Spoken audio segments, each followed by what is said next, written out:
Hey everybody, Philosopher Stoner 666 here. Well, I just wanted to make a video. I haven't made a video in a while. I've been busy. I was accepted into this program in Canada called Explore. It's like a 6-week bursary program. You pay a small amount and then you travel and you go and you take French immersion courses. I had done it before last summer, and by fluke I got in again. My plans were to travel to China to teach ESL, but it hasn't been working out with my visa, so I've been waiting for my visa. So anyways, I've had a bunch of stuff on my mind. It was a nice little distraction. It was like a nice little summer vacation, but as they say, all good things come to an end, right? So I wanted to talk about, a few things.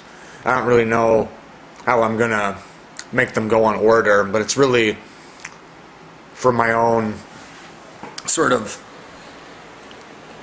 just to sort out my own thoughts, stuff I've been thinking about. So the first thing I wanted to talk about was smokers' personalities. What I mean by that is, like, people that smoke, I think fundamentally they're a different kind of human animal. My father smoked, and me, I recently, about, let's say, 9 months ago, I smoked a cigar just to try it, and I liked it, and it's kind of weird because it's the mark of a pessimist. My father always said there was even a difference between smokers, people that smoked cigarettes, and people that smoked, the cigars.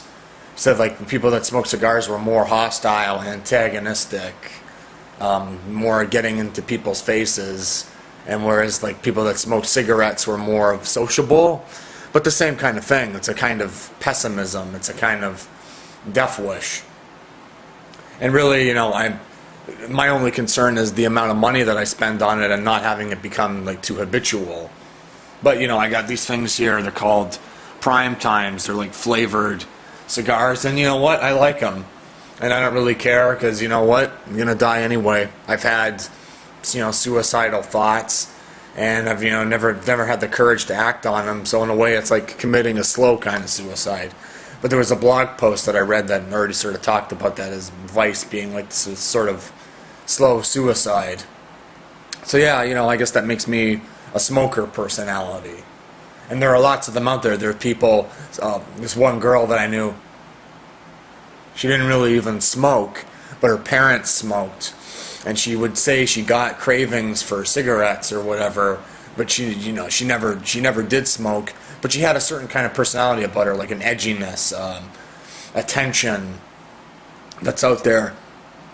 Because I think there's a lot of people, unconsciously, that know that the human condition is kind of sad and fucked up and futile or whatever, which sort of brings me to my next point. I was living here with some roommates, right?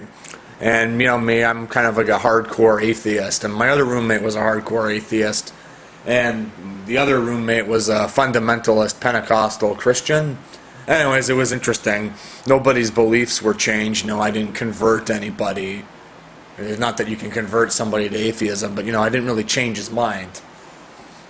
But what I noticed, and I wound up talking to him about it, was my other roommate, the hardcore atheist guy, he's on antidepressants and anti-anxiety medication. And we're smoking cigars. There's people in this program, people are hooking up. People are doing drugs. There was a 16-year-old guy who was smoking or snorting cocaine at breakfast. And in all honesty, in terms of practical living, in terms of doing things, the fundamentalist Pentecostal Christian guy is no better, no worse off, definitely no worse off. He's sitting in his room praying to his imaginary friend, whereas all the rest of us, we're all, what the hell are we doing? Where the hell are we going? People hooking up and then just to get their heart broken. Which I'd learned my lesson the last time I had hooked up. They actually call this program Explore. They call it Sexplore because that's what people do. There's apartments, rooms, little horny, 17, 18-year-olds and stuff that haven't gotten laid, and they want to fool around, And me, I'm like 23 going on 24, and I had done it before. And guess what? I got my heart broken. Just a little bit. And I'm not blaming anybody. I have only myself to blame with that sort of shit. But yeah, I just sort of, I guess you could say I'm like Benjamin Franklin.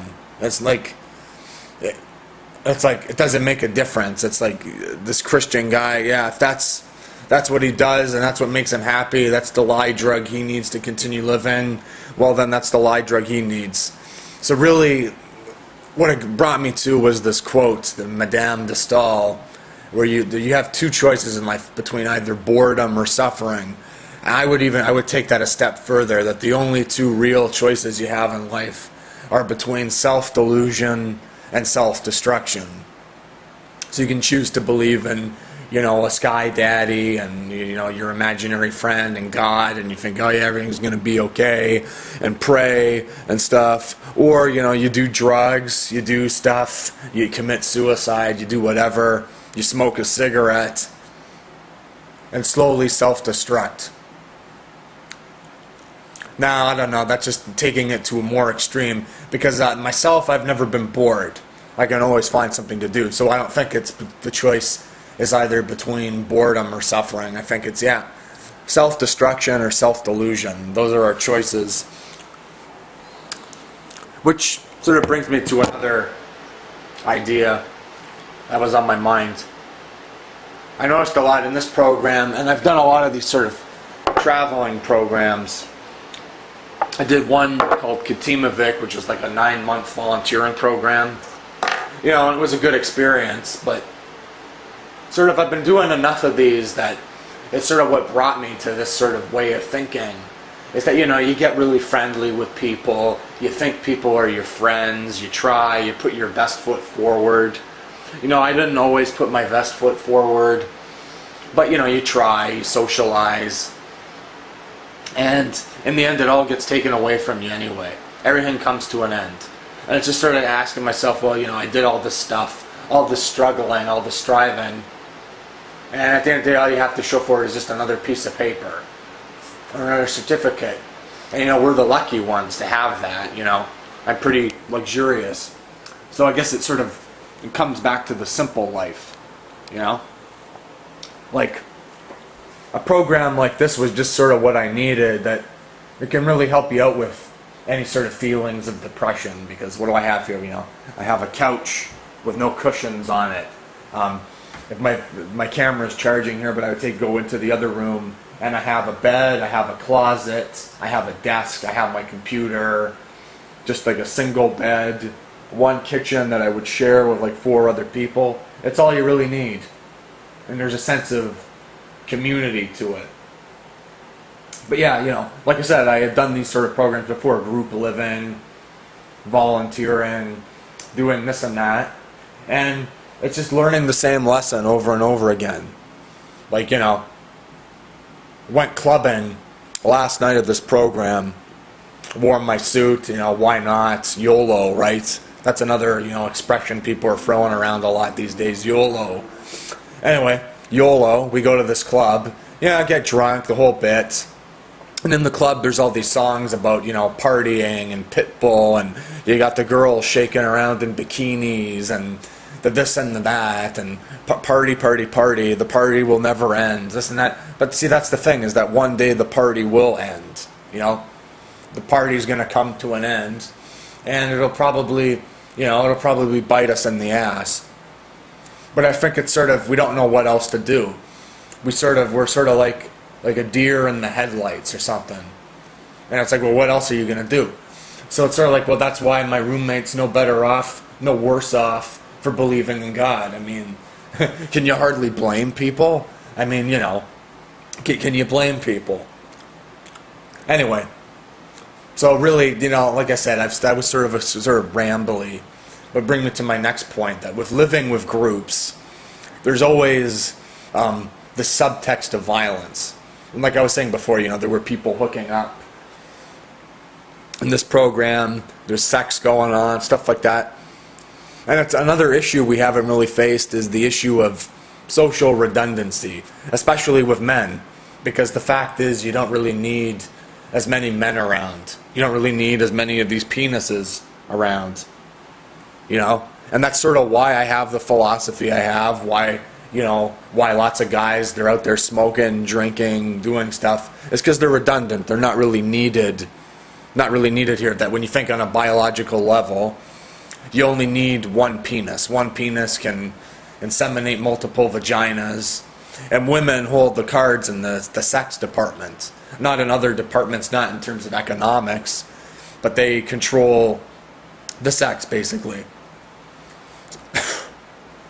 So that leaves a lot of guys where, you know, they're not attractive to women. They're not serving a purpose. So there's this subtext of violence that happens, where it's the sort of, it's like an alpha male game amongst guys, every guy trying to, you know, basically trying to get laid. So everything's a fucking competition, you know. So my one roommate, well actually both of them, they were, you know, they are into karate. So, you know, and then I don't know karate. I know like about guns and stuff, but yeah, they don't have to say excuse me when they need to use the sink over there, and I'm getting a glass of water or something. They don't need to say excuse me because they know karate, because it's social domination. And you find there's this subtle subtext of social domination that goes on in everything.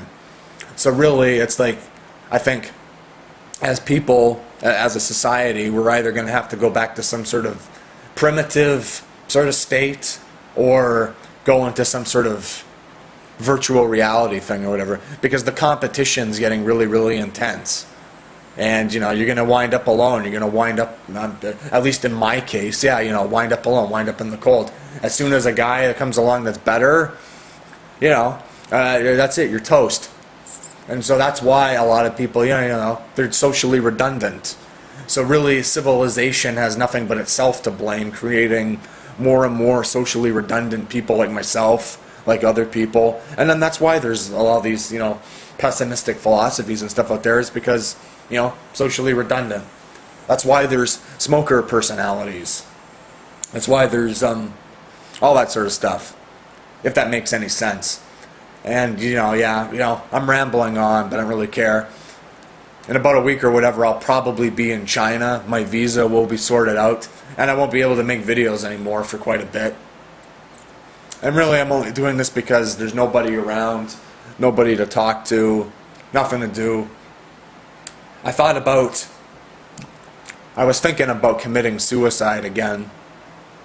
Thinking about if I went to China and I got some Nebutol, I could just end it all. But the thing is it's like I'm addicted to this shit. I can't seem to do it. I can think about it, but I just can't wrap my mind about actually doing it. And it drives me absolutely nuts. But yeah, you know, I was thinking about it. Thinking about these sort of things. You know, I don't really know where I'm going with this, but it's just sort of to get my ideas out there, try and articulate them to myself. And let me see, what else? I think that about covers it. I'm just enjoying my prime time here. Let me see. Oh yeah, I've been going way over time. But yeah, I guess if I'm going to continue to live the simple life. And my last little comment, if you're going to be leading the simple life, in order to get through this life successfully without a lot of emotional pain or emotional drama or whatever, is to realize that ultimately it's a fairly big meaningless thing, you know? And I'm not original in articulating this, but, you know, yeah, eventually sun's going to burn out. And I was watching this video a while back talking about the Andromeda galaxy, how in 22 million years or whatever it's eventually going to collide with our galaxy if something else doesn't get us before then. So basically, to get through life, and it's starting to happen to me, and that's sometimes I think that there's something wrong with me, is that I don't have any more sentimentality, especially in a program like this with a lot of younger people. And, you know, I'm young, but younger, like 18-year-olds and stuff, you know, getting souvenirs, getting little knickknacks, accumulating all this shit, taking a lot of photos and a lot of videos, taking photos of every little fucking stupid thing that you do and stuff. It's all stupid. And yeah, sort of try and step out of the box, Don't get caught up in joining cliques and joining groups, clinging to people. Try and do your own thing. Try and not hurt any people. Don't step on anybody's toes. Live the simple life. And a certain amount of forgetfulness and lack of sentimentality, and you'll get through life, basically.